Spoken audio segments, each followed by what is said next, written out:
These exercises help kids experience improved muscle strength, better posture, increased endurance, and enhanced overall physical health. Hello everyone. Welcome to Dr. Fit Facts. Today we are discussing our new lecture, Top Exercises to Strengthen Your Kids and Make Them Stronger. So let's start.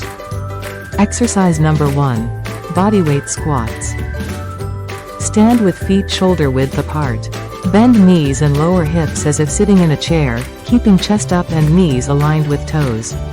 Stand back up. Do 12 reps with 3 sets.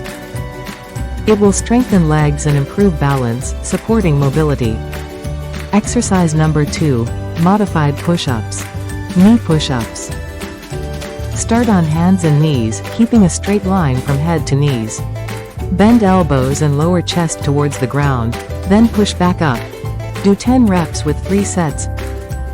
It will focus on upper body and core strength, helping kids build foundational strength.